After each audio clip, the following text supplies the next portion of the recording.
Good morning. So today I'm going to talk to you about how being an actress and being a lawyer go hand in hand. I firmly believe that when you are hired by your client, you have to be able to tell their story because obviously they hired you in order to get their point across to the jury because they obviously can't. Um, And just like an actress, when she's on stage, she gets into character.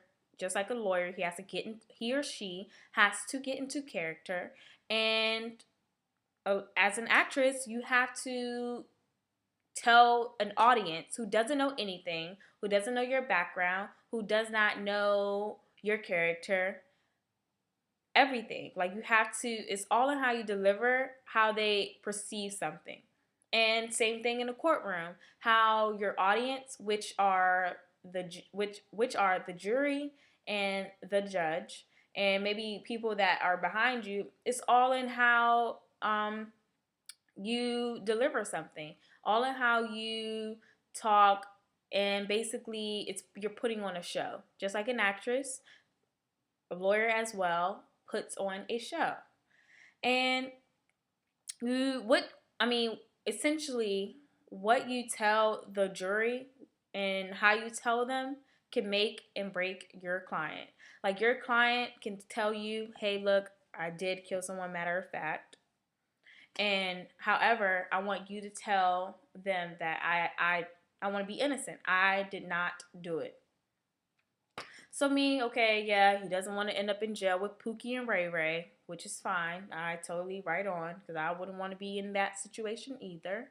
But however, I would not go to the jury and say, "Yeah, my client didn't do it."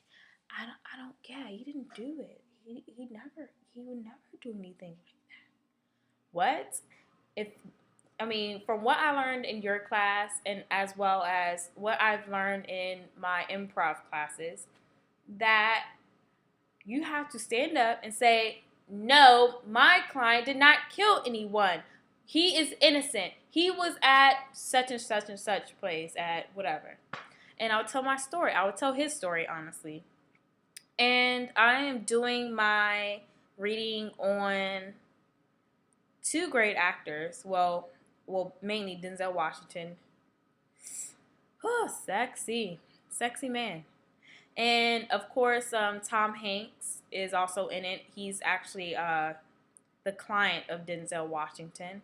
Basically, Tom Hanks, his character's name is Andrew Beckett. And Andrew Beckett contracted the virus AIDS, unfortunately, and he was fired from his job. And the name of the movie is called Philadelphia, which is an awesome movie. I recommend it to anyone. And I'm doing the opening scene for the court case. Ladies and gentlemen of the jury, forget everything you've seen on television and in the movies. There's not going to be any last minute surprise witnesses. Nobody's going to break down on the stand with a tearful confession. You're going to be presented with a simple fact. Andrew Beckett was fired. You'll hear two explanations for why he was fired, ours and theirs. It is up to you to sift through layer upon layer of truth until you determine for yourselves which version sounds the most true. There are certain points that I must prove to you. Point number one. Andrew Beckett is a brilliant lawyer, great lawyer.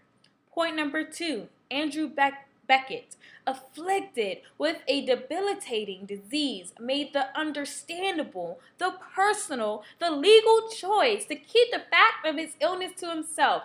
Point number three, his employers discovered his illness. And ladies and gentlemen, the illness I am referring to is AIDS. Point number four, they panicked. And in their panic, they did what most of us would like to do with AIDS, which is to get it and everybody who has it as far away from us as possible. Now, the behavior of Andrew Beckett's employers may seem reasonable to you. It does to me. After all, AIDS is a deadly, incurable disease. But no matter how you come to judge Charles Wheeler and his partners in ethical, moral, and inhumane terms, the fact of the matter is, when they fired Andrew Beckett because he had AIDS, they broke the law. And when lawyers break the law, when this society loses respect for the law, when that day comes, our cherished institutions will burn to the ground, and our children and grandchildren will live like savages.